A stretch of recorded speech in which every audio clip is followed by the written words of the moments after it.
Gracias por estar aquí con nosotros en Economía de Frente con Ernesto O'Farrill Santoscoy y Carlos Alberto Martínez. Análisis de la economía estadounidense, las contingencias que se están dando a nivel internacional, conflictos armados en Corea, también en Rusia, Ucrania, por supuesto, Japón, China. El mundo se convulsiona, se redefinen las estrategias de una economía global que habrá de reinar en los siguientes años cuando estos acontecimientos terminen. ¿Y México qué papel juega en todo esto? Aquí, hoy, aquí, en Economía de Frente. Bienvenidos, bienvenidas.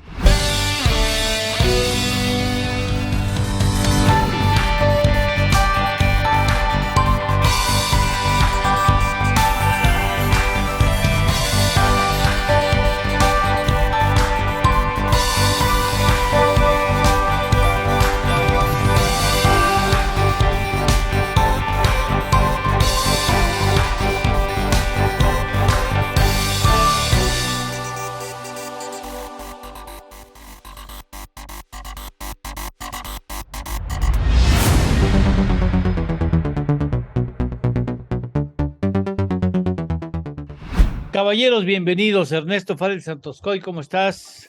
Buen día. ¿Cómo Buen están día, todos? Carlos Alberto Martínez. Gracias. ¿Qué tal, Carlos Alberto? Buen día a todos. ¿Qué tal, Ernesto? Primero que nada, déjeme decirle que le vamos a enseñar a usted las nuevas cachuchas del equipo de Economía de Frente que mandó a hacer Carlos Alberto Martínez y que hablan de lo que va a ser grande en el 2023. Make volatility great again. Haz de la volatilidad grandiosa, haz grandiosa la volatilidad nuevamente. Ahí está. Ese sería la síntesis de este programa, ¿no? Así es, y de los próximos años. Está muy buena, ¿eh? Meses. Y lo vamos a lograr. Lo vamos a lograr. Lo vamos a lograr. ¿Cómo ven, a ver, en general, cómo ven la economía mundial, Ernesto? ¿Con qué volatilidad empezamos? ¿Con qué esta está buena? ¿Con qué volatilidad comenzamos? A ver. Bueno, pues digamos, uno de los principales problemas es la parte de inflación, ¿no? Sí. Y aunque en los índices de inflación de Estados Unidos empieza a ceder terreno, pues hay varios elementos que están incidiendo en que pueda volver a subir. Uno de estos, pues es lo que está pasando de nueva cuenta en Ucrania, ¿no? Con pues el bombardeo que ha hecho a pues destinos civiles estratégicos del señor Putin en el territorio de Ucrania, en varias ciudades, ¿no? Y esto a raíz de, como reacción a un bombardeo que se hizo a un puente que conecta el territorio ruso con Crimea, el lado oeste, ¿no? Y bueno, pues por ejemplo esto volvió a disparar los precios del maíz, del trigo, de los fertilizantes. Entonces tienes un componente de inflación, parte de perecederos, que va para arriba, ¿no? Por otra parte tenemos una decisión de la OPEP, que también vale la pena detenerse a analizar. El presidente Biden se tomó la molestia de ir a Arabia Saudita en julio y entrevistarse con el príncipe Mohammed, que es el que realmente tiene el control del reino y por lo tanto también de la política petrolera de Arabia Saudita. Y fue pues a pedirle que por favor incrementara la oferta de petróleo para que baje la inflación. Y el resultado de eso es que en la reunión de agosto la OPEP decidió y reducir la oferta en 100,000 barriles de petróleo. Ya desde ahí se veía venir por dónde iba a venir la respuesta de Arabia. Pero ya hace unos días, en la reunión de la OPEP ministerial reciente, pues anuncian un recorte de 2 millones de barriles. Y con eso el precio del petróleo pues, se vuelve a disparar de los $70 que andaba, 75, entre 75 y 80 dólares. Se dispara otra vez arriba de 90. Estoy refiriéndome al precio del petróleo WTI. Y bueno, pues este es otro elemento que está haciendo subir la inflación nuevamente, aunque todavía no tenemos los datos ¿no?, de los índices de octubre, vamos a conocer el mes siguiente, pero pues es probable que veamos otra vez para arriba, tanto por perecederos como por energía. Bien. Tú, déjame hacer una primera introducción. Carlos, ¿cuál sería tu primera aproximación al tema? Fíjate que efectivamente yo creo en Estados Unidos el tema de la inflación pues es quizá el más importante del mundo, porque con relación a la inflación de Estados Unidos ellos determinan el costo del dólar, y pues el dólar sabemos que es la moneda de cambio pues mundial, ¿no? Entonces en ese sentido sí es de preocupar por qué seguimos la inflación de Estados Unidos. La seguimos precisamente por eso, porque eso determina cuánto van a vender sus dólares en los próximos días, semanas, meses. Ahora, fíjate que yo quisiera citar al presidente de la Reserva Federal de Estados Unidos de Cleveland, en el que él está comentando que ya han visto que la inflación está por ceder, y que estarían pensando ellos que disminuyera al 3.5% para el año 2024, y que para el año 2025 ellos ya estarían apuntando a una inflación del 2%, y que sin embargo esto no significa que Estados Unidos se va a detener en sus incrementos a sus tasas de interés, sino que realmente lo que quieren es afianzarla hacia abajo, y en ese sentido pues dice, sí estamos viendo que va a ir hacia abajo en las próximas semanas, meses, años, pero no vamos a ceder en las tasas de interés. Eso no va a significar que otra vez vamos a aflojar la política monetaria, ¿no?, sino que vamos para largo en eso, y sí, lo prevé, 3.5 para el año que entra, y hasta el 2025 estarían hablando del 2%. Hasta entonces, 2025. Hasta 3.2 para el 24. Exactamente, correcto. No para el año que entra, sino hasta. Exactamente, correcto, para el año que entra. Entonces, ese tema es que sí vamos a tener entonces un rato tasas de interés altas, y bueno, pues esta es la consecuencia de muchos años de vivir de dinero barato. En algún momento de finales del 2024 comenzarán a bajar las tasas, o ya directamente quizás en el 2025, porque quieren dejar las tasas altas un buen tiempo hasta que no vean ellos que efectivamente han dominado a la bestia, ¿no? Correcto, y eso lo acaba de decir justamente hoy mismo en un statement que acaba de sacar, y me pareció muy relevante. Es la presidenta Loretta Mester, la presidenta de la Reserva Federal de Cleveland. Perfecto. Bueno, Ernesto, perdón, el empleo en Estados Unidos parece que está muy fuerte, ¿no? Sí, el dato que conocimos el viernes pasado del empleo para el mes de septiembre es poco más de 260,000 nuevas plazas. Es inferior a las 350,000 plazas del mes de agosto, pero pues sigue siendo un nivel de creación de puestos de trabajo muy fuerte para un solo mes, ¿no? Hubo meses antes de hasta 800,000 plazas creadas, ¿no?, en la fase de recuperación. Bueno, pues el problema es que con esta cifra de empleo en Estados Unidos, al igual que en otros países, está faltando gente. O sea, las empresas batallan para encontrar trabajadores, y entonces esto ha elevado el salario, y ahí tienes otra presión inflacionaria. Bien, Carlos. Fíjate que sí, hay que partir de que sí estamos muy pendientes, obviamente lo decíamos ahorita, de la economía de Estados Unidos, sobre todo el tema inflacionario. Ellos estaban viendo las declaraciones de Janet Yellen, la secretaria del Tesoro de Estados Unidos, que antes fue gobernadora de la Fed, del Banco Central de allá, y ella comenta que la economía de Estados Unidos está muy resistente, resiliente se le dice ahora.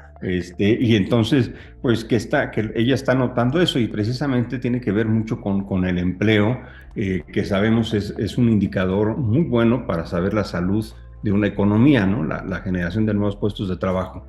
Ahora, lo que yo siento es que ya Estados Unidos, pese a esto, va a contener la inflación.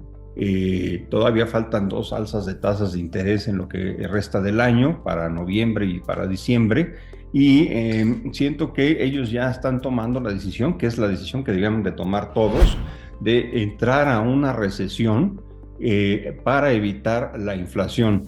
Y digamos, no se puede controlar las dos cosas al mismo tiempo, parecía contradictorio, al menos teóricamente, y bueno, prácticamente también lo es, pero sí considero que, y lo hemos platicado aquí, hay que recordar al auditorio que la recesión, digamos, retrasa la generación de riqueza.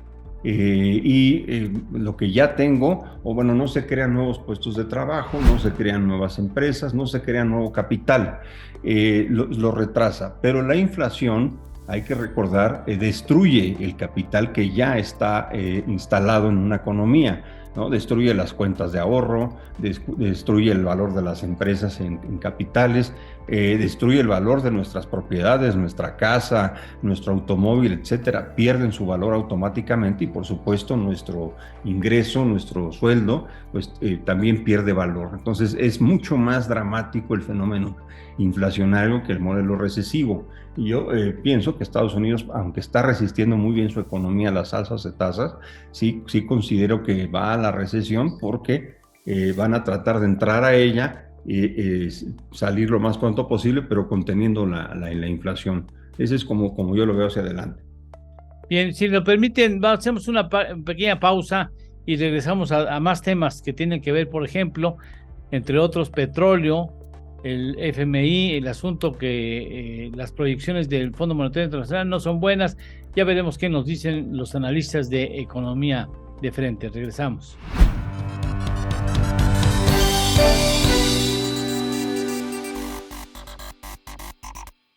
¿Quieres cumplir con toda la legislación fiscal, laboral, contable, corporativa, de seguridad social y recursos humanos en tu empresa? Parece mucho, pero no estás solo. idconline.mx y todas sus herramientas son el sitio para ti. Herramientas como calculadoras, indicadores financieros, salarios mínimos, cuotas de seguridad, impuestos sobre nómina, newsletter, infoflash y descarga de formularios. Entra hoy mismo a IDC Online y descubre todas las herramientas que podrás usar para empoderar tu negocio. IDC Online. Lleva tu empresa al siguiente nivel.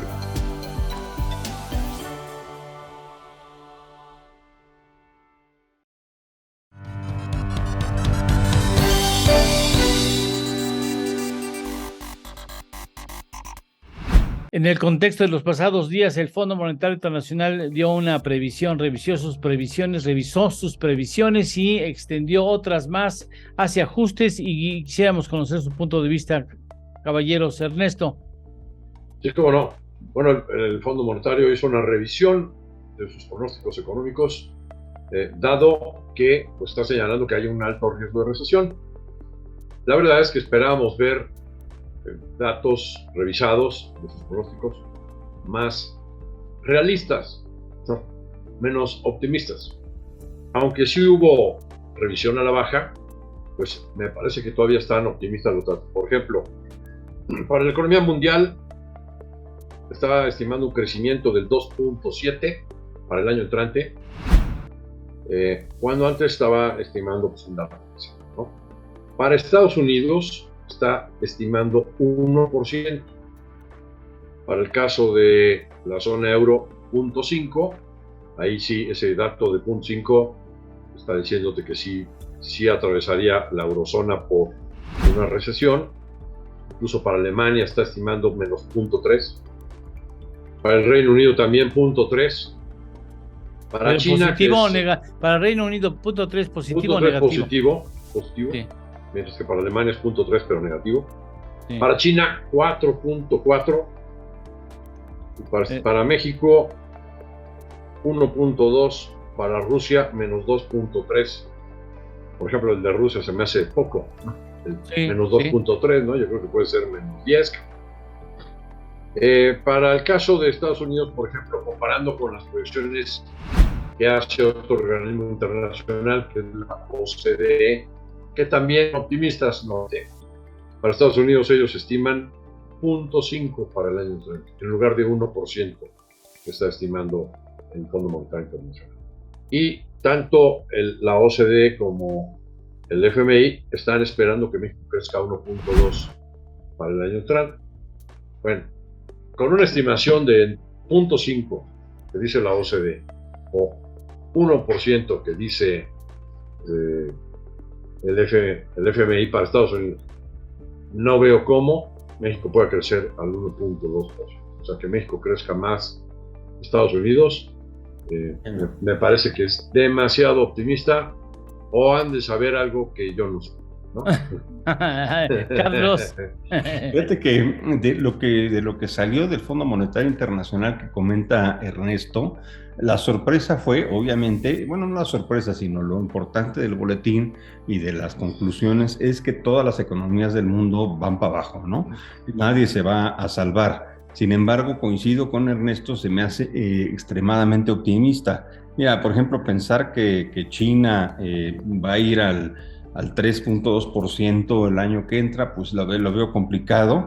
Y por supuesto, México también pensar en 2.1% este año y luego hacia el año que entra 1.2%, sí veo que no sé de dónde México pudiera sacar esa cifra de crecimiento, porque sobre todo sabemos que la inflación en México va a tardar más que la de Estados Unidos y el resto del mundo, por una sencilla razón. La inflación en México no está en el tema de la no subyacente. Hay que recordar que la no subyacente es todo lo que tiene que ver con el precio del gas, la gasolina, etcétera, y también los alimentos que no están procesados, simplemente los que vienen del campo o de la pesca directamente hacia adelante. Esa inflación, al contrario, es cosa rara, está bastante a un buen nivel para cómo están las cosas. Sin embargo, la inflación subyacente, que es el costo de los alimentos procesados, que es el costo de transporte, que es el costo de vestido, de colegiaturas, etcétera, esa es la que está por arriba del 10%, lo cual nos lleva a concluir que la inflación en México no es inflación importada. O sea, no es el tema de Ucrania, no es el tema de Rusia, no es el tema de...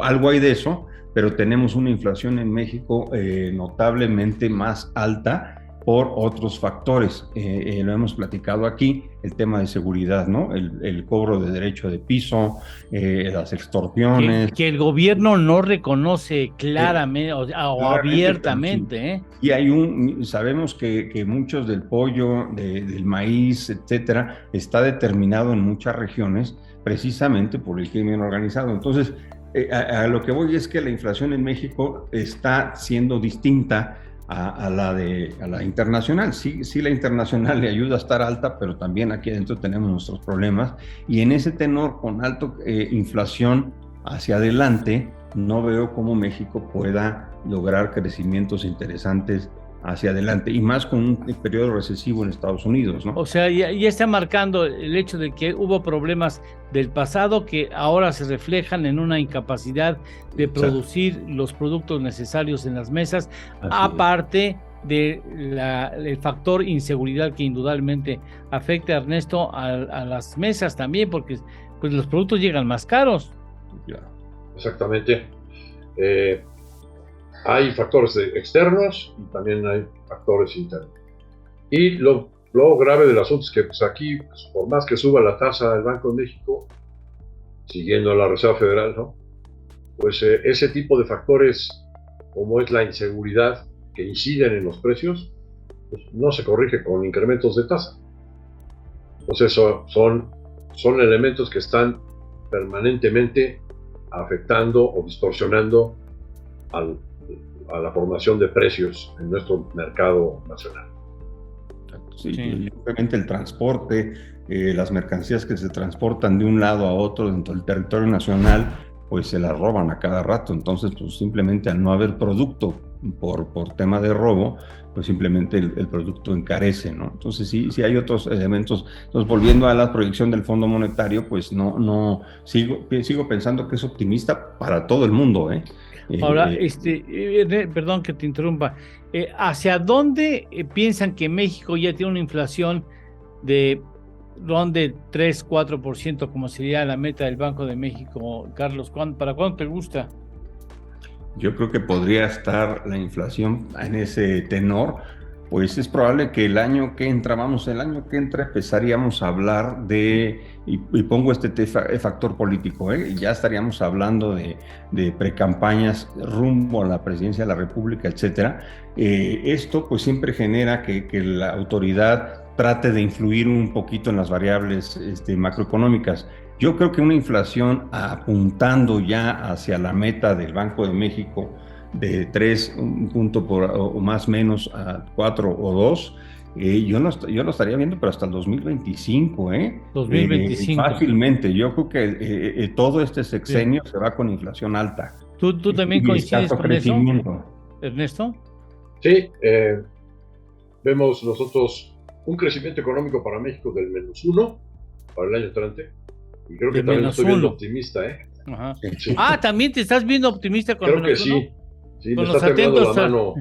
Con los atentos saludos al secretario de Hacienda, Y en cuanto a inflación, estamos viendo una inflación más bien de alrededor del 6, 5,5, 6. Ahora, una pregunta, se me ocurre hacerles una pregunta. A ver, las campañas, ya que introduces ese tema que es importante, Carlos, las campañas políticas, la efervescencia política, ¿es inflacionaria o contrainflacionaria?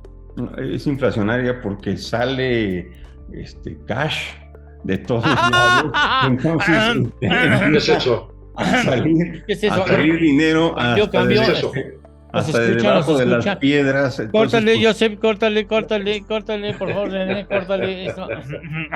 Perdón. Empiezan a salir el conde, el vizconde, el duque del cash, el príncipe del cash. Entonces empieza a salir mucho dinero, que es el que en México las campañas políticas es un negocio y es un negocio muy fuerte. Entonces ahí sale dinero de todas partes, ¿no? Y ahora últimamente lo hemos visto tanto en la administración pasada. Desde la administración pasada sale dinero del presupuesto público. No, y sale dinero del crimen organizado, que también financia campañas. Exactamente, del gasto público y de los empresarios que también sacan su lanita cash, ahí con algunas facturas, etcétera. Pero ya son los menos, yo creo que ahí el narco es el que trae más lana. Ya en la aportación empresarial. Y la mete en economía, y la lava así, finalmente la lava de esa manera, ¿no? Siempre hay mucho dinero efectivamente en las campañas y ese dinero pues se gasta y entonces eso hace que pues los precios suban, ¿no? Entonces, ¿Te parece correcto la apreciación de Carlos Ernesto?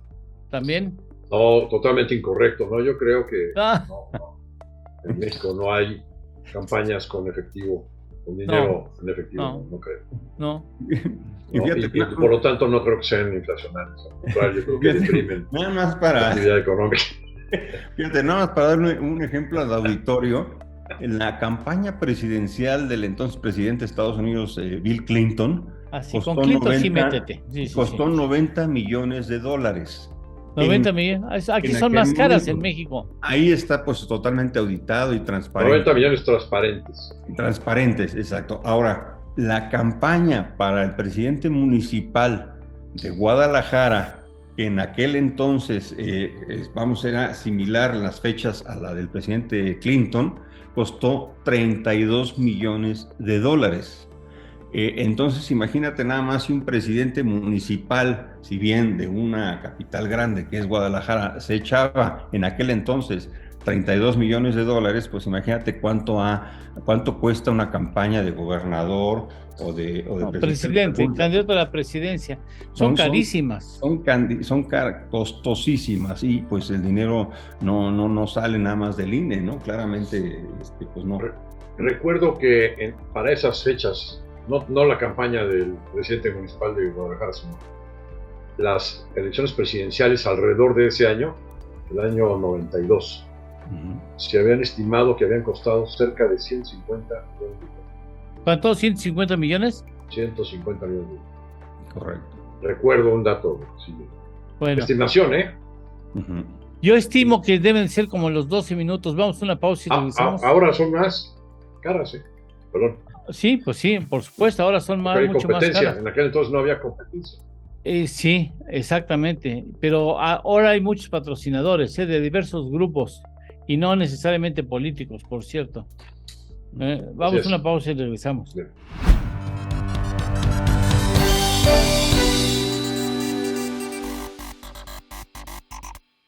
¿Quieres cumplir con toda la legislación fiscal, laboral, contable, corporativa, de seguridad social y recursos humanos en tu empresa? Parece mucho, pero no estás solo. idconline.mx y todas sus herramientas son el sitio para ti. Herramientas como calculadoras, indicadores financieros, salarios mínimos, cuotas de seguridad, impuestos sobre nómina, newsletter, infoflash y descarga de formularios. Entra hoy mismo a IDC Online y descubre todas las herramientas que podrás usar para empoderar tu negocio. IDC Online. Lleva tu empresa al siguiente nivel.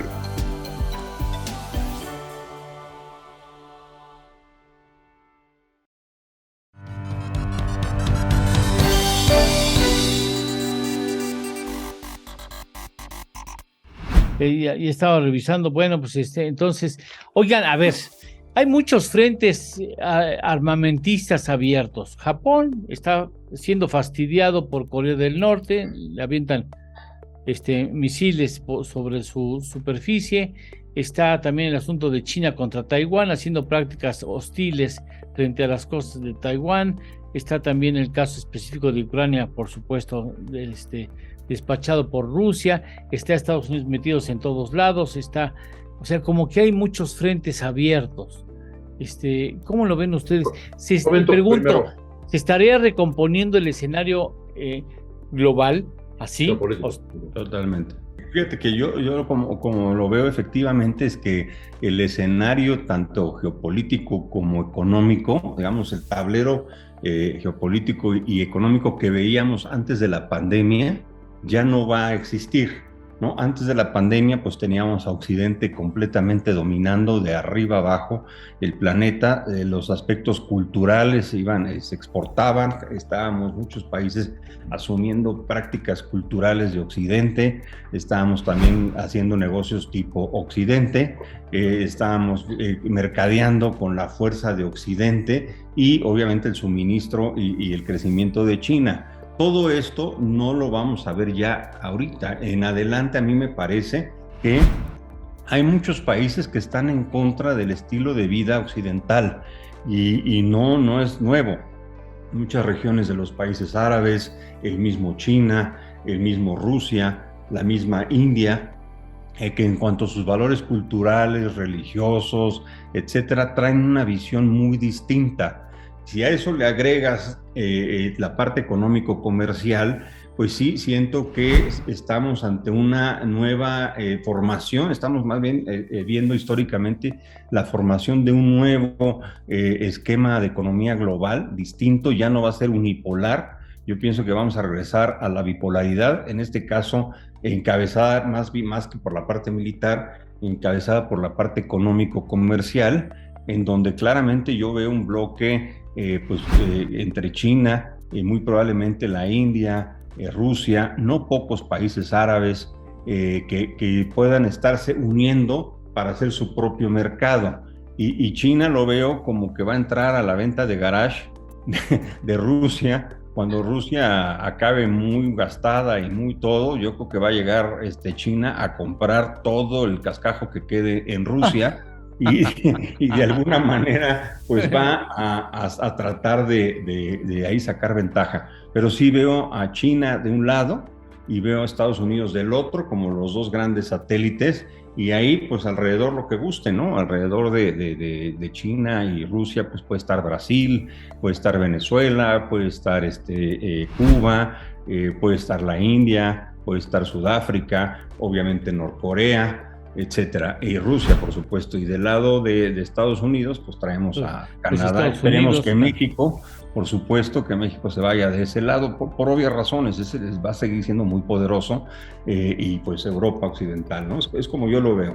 Bien, Ernesto, ¿cómo lo ves tú? Coincido con esa visión de que estamos viendo el nacimiento de una nueva conformación que tiende a ser bipolar, ¿no?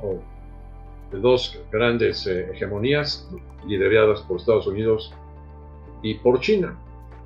Y bueno, pues probablemente se aglutina alrededor de China, India, Rusia y varios otros países. A los árabes les veo ganas de irse de ese lado, ¿no? A Arabia Saudita. Exactamente. Bueno, quedarían otras incógnitas, ¿no? Como qué va a pasar con Irán. En el caso de Corea del Norte, quisiera comentar, desde el abuelo de Kim Jong-un, Corea del Norte empieza a lanzar misiles, ¿no? a las costas de Japón o de sus vecinos del sur, cada que se le acaba los programas alimenticios con Estados Unidos.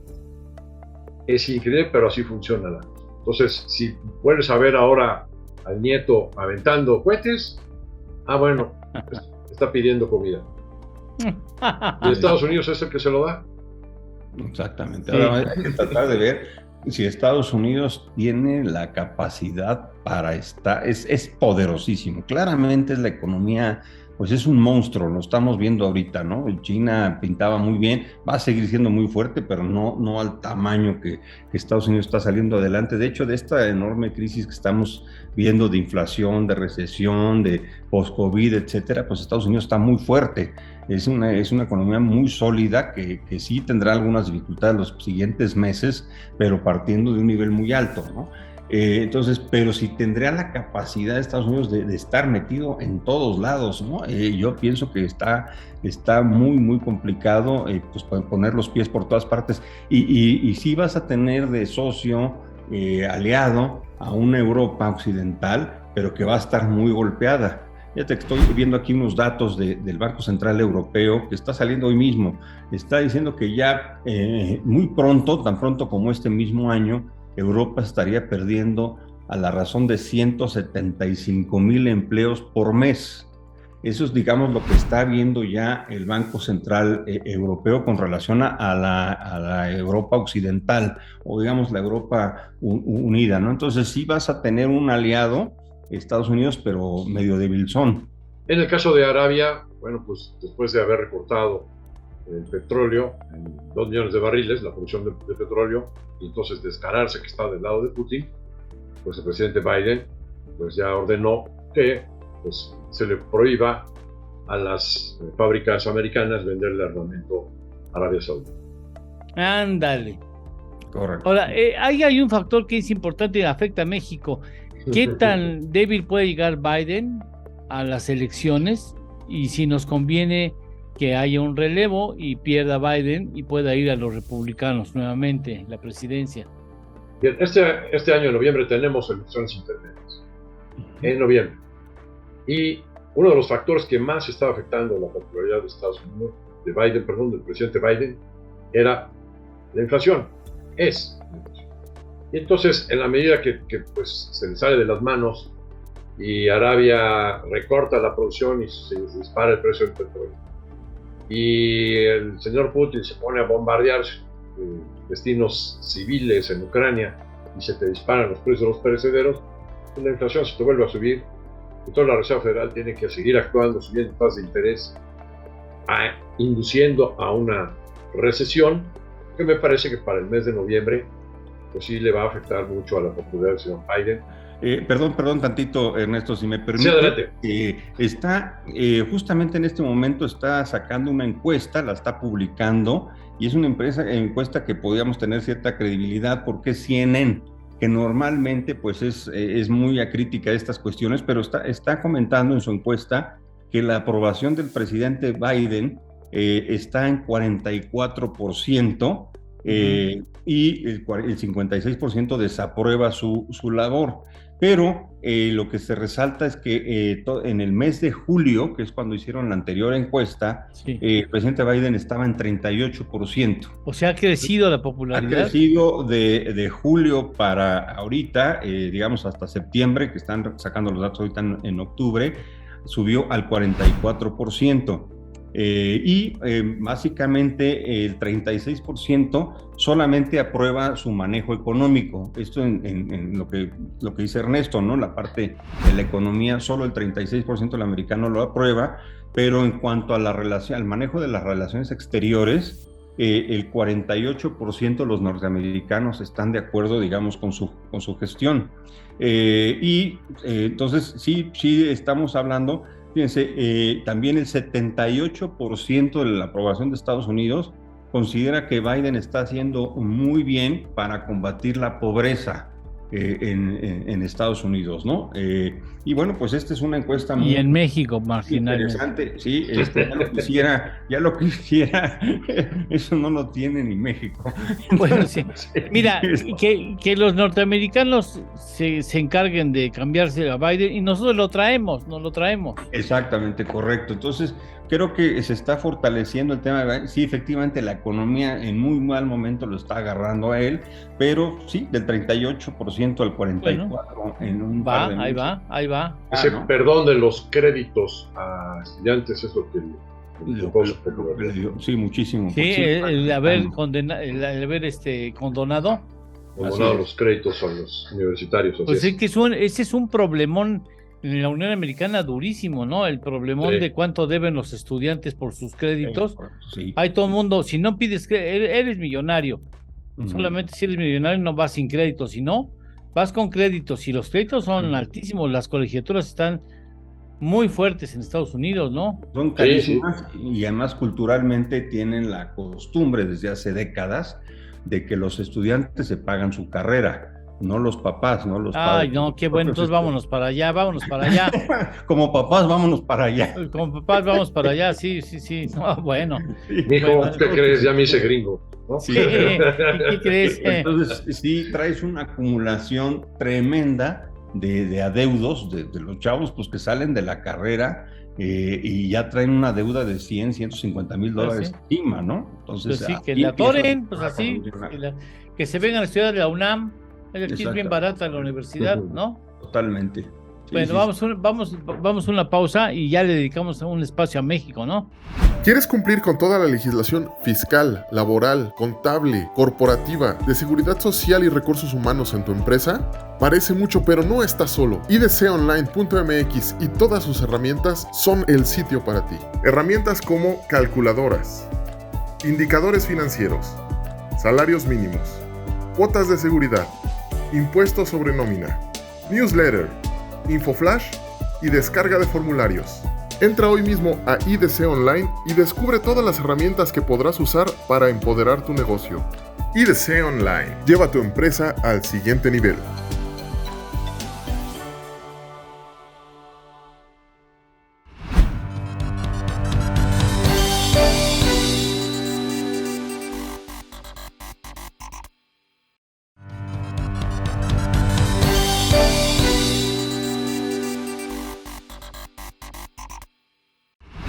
Y hablemos de México, señores. ¿Cómo ven las cosas, Ernesto?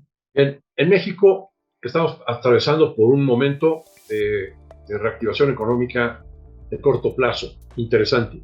Nuestra estimación, por ejemplo, de crecimiento para este tercer trimestre anda entre el 2,5 al 3.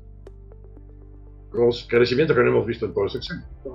Digo, más que cuando se dio la parte de la recuperación post-pandémico, ¿no? Que bueno, son cifras todas distorsionadas porque la base de comparación es muy baja. Bursamétrica lo mantiene en 2.5 a 3.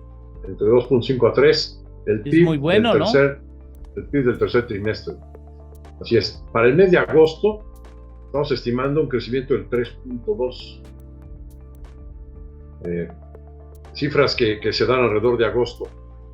Las exportaciones no manufactureras creciendo al 31%.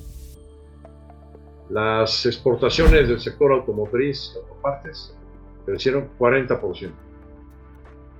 Las cifras de exportación del campo, abajito del 10%, pero pues, de todos modos, tasas muy buenas. Creación de puestos de trabajo, 150,000 plazas creadas. 157,000 puestos creados en el mes de agosto. En el mes de septiembre ya tuvimos el dato del IMSS, en la economía formal, ¿no? se dieron 175,000 plazas, pero todavía mejor que agosto. Entonces estamos en una reanimación económica bastante positiva. Las cifras de ventas de adelantada andan alrededor de 3% del comercio de las cadenas comerciales. Sí. Al por menor, ¿no? 3% arriba de inflación. Pues está bien. Sí. Lo malo es cómo se ve el futuro, ¿no? Ese es el problema. Nos va a afectar mucho la recesión de Estados Unidos, Carlos. Sí, totalmente. La recesión de Estados Unidos nos va a afectar, pues obviamente el incremento de los precios del petróleo, que bien decíamos, Arabia Saudita, pues sorpresivamente se está moviendo hacia incrementar los precios del petróleo como más hacia Rusia. Entonces sí siento que alza de precios de petróleo y la recesión en Estados Unidos, que ya prácticamente pues, es inminente. Lo estamos viendo además en las cifras de crecimiento, de proyección que trae el Fondo Monetario Internacional, así bien optimistas, pues son a la baja, ¿no? Y sabemos que México, pues, depende mucho de las exportaciones a Estados Unidos. Ernesto. Sí, adicionalmente, pues salió la producción industrial al mes de agosto, creció 3% anual contra agosto del año pasado, creció 0 en relación a julio. Por dentro de la producción industrial que vemos, 0 crecimiento en minería, ahí está el petróleo. Un crecimiento del 6.4 en las exportaciones manufactureras, fuertísimo, ¿no? Y una caída del 4.4 en la construcción, particularmente en lo que es edificación, porque sí hay algo de obra pública, ¿no? Para Dos Bocas, para Pues sí. el Tren Maya, algo de inversión pública está viendo que genera crecimiento en la construcción de proyectos de infraestructura, pero en la parte de edificación está muy negativo. Sí, correcto. Y ahí ahorita lo que tenemos es que efectivamente también el incremento de las exportaciones de México hacia Estados Unidos, aunque Estados Unidos va entrando en recesión, ¿por qué se mantienen altas? Y yo pienso que una de las razones es porque Estados Unidos le está dejando de comprar a China. Entonces, no es que México esté ampliando su capacidad exportordora por sí, está sino que más bien sustituyendo. la rebanada de pastel que tenía México se está haciendo más grande. Bueno, pero como sea, es un incremento de las exportaciones, pero deberíamos de no nada más crecer nuestra rebanada, sino pues agarrar de whole enchilada o de whole pastel, ¿no? Fíjate que el whole pastel o la gran enchilada, la enchilada completa, como decía Vicente Fox, se puede obtener si nos subimos a la propuesta del presidente Biden de que participemos en un esfuerzo regional por la producción de microcomponentes. Así chips. es. Y fíjate que ahí podemos agregar, oye, y si le agregamos este componente, ¿cómo ves? Para que esté más fuerte, ¿no? Y vamos a trabajar de manera coordinada en materia de generación de energías limpias, ¿no? Entre Canadá, Estados Unidos y México. ¿Y qué te parece si con respecto al asunto de los trabajadores, pues me das, ¿no? Exacto, correcto. Y además respetamos el Estado de Derecho y la Constitución. Así ya no, así. Ahí sí hasta Estados Unidos se pone a bailar el jasachó. Pero fíjate que estoy viendo, una de las empresas más importantes productoras de microchips y todo esto en Estados Unidos está anunciando una inversión de $4.9 billones para producir chips en Ohio. Entonces, bueno, pues es que... Podría ser en México. Sí, si nosotros no nos ponemos las pilas, pues tampoco... Podría ser en Oaxaca. Exacto. Imagínate con los costos que ha de tener Ohio, que se decidan ahí, pues deberíamos de estar nosotros apuntándonos en ese tipo de decisiones. Y hay un asunto muy grave. Si no es en México, puede ser en Honduras, puede ser en Guatemala, puede ser en El Salvador, sin problema. O sea, ¿cuánto más de avión? ¿Cuánto más de avión? ¿Se te ocurre que 2 horas más de avión? ¿2 horas más de avión? Totalmente. No, media hora. Media hora más de avión. Sí, correcto. Sí. Y se acabó el problema para Honduras, ¿eh? Olvídate de las caravanas, ¿eh? ¿Para qué? Sí. ¿Para qué? Si ahí va a tener empleo suficiente, bien remunerado y calificado. Y México va a seguir enviando trabajadores porque renunció a la alternativa que le estaba ofreciendo el presidente Biden a México, ¿no? Oportunidades por todos lados. Nada más esta información que les di, no sé si se pueden decir las marcas, pero sí, claro. Honda junto con LG, las dos son las que están anunciando $4.4 billones de inversión en Ohio, pero para baterías, para un proyecto de construcción de baterías entre las dos empresas, $4.4 billones en Ohio para hacer pilas. Honda entonces, más Honda y LG. Baterías para automóviles eléctricos. Exactamente, correcto. Pues ahí deberíamos estar nosotros puestos. Pues sí, Claro. por supuesto. No, pero claro. aquí ya nos volvimos a la bandera y ya vamos a nacionalizar el litio y no hay dinero para producir Ya litio. nacionalizamos, es una redundancia. Renacionalizamos lo renacionalizado. No, lo nacionalizado lo Constitución. volviste a renacionalizar. Yes. Quien lo renacionalice es un buen renacionalizador. Desrenacionalizado. No, bueno, No, ya no, estaba, no. ya era nacional, lo volvió a ser nacional, o sea, esa. Y no hay Eso. dinero para generarlo, como dice Ernesto, ¿no? Ni tecnología. Para explotarlo. No hay tecnología, no hay dinero para explotarlo, no hay investigación, ¿no? Así es. Sí, correcto. Pero bueno, qué barbaridad. Siempre uno termina con mal sabor de boca en este programa. Tenemos que hacer algo. Al último tenemos que Es que poner sí, da mucho coraje ver las unas oportunidades. mujeres guapas bailando, porque siempre terminamos el programa con un sabor de boca amargo, ¿no? Totalmente. Es que fíjate que vemos las grandes oportunidades hacia adelante que se están presentando en el mundo y además los retos y los riesgos, ¿no? Obviamente en esta situación que estamos observando, ya lo decíamos, de la apertura de nuevos bloques, etcétera, todo este movimiento va a traer muchos costos para la humanidad, pero también va a tener unas enormes oportunidades que sí deberíamos estar observando como país, el sector empresarial, el sector gubernamental, el sector académico, etcétera. Deberíamos estar viendo eso. Entonces, a veces da coraje. Bueno, pues no, de veras, después nadie nos va a sintonizar, siempre terminamos con programas de mal humor. Vamos a hacer una sección de chistes en el programa al último, sí, para que se incorpore, porque bueno. O podemos decir, para los que nos ven en la capital, una buena noticia: la tortilla está a 20 pesos, pero los que nos ven en el norte del país está a 30. No, bueno, qué bueno que le damos una buena noticia. Sería el programa de lágrimas y risas, ¿no? No, algo tendríamos que hacer para terminar el programa de buenas. Siempre terminamos con un sabor así que tú dices, de medicina para el hígado, amarga, ¿no? Totalmente, sí, de acuerdo. Ernesto, ya para finalizar. Creo que la buena noticia es que este año ya se va. ¿Quién se va? ¿Quién se va? No, ya se va a acabar el año. Ah, el año. Ah, sí, bueno. Y el programa también. Que la boca te haga chicharrón. Bueno, nos encaminamos a los últimos programas de este año. De este año, exactamente. De este año. ¿No? Traeremos sorpresas para diciembre.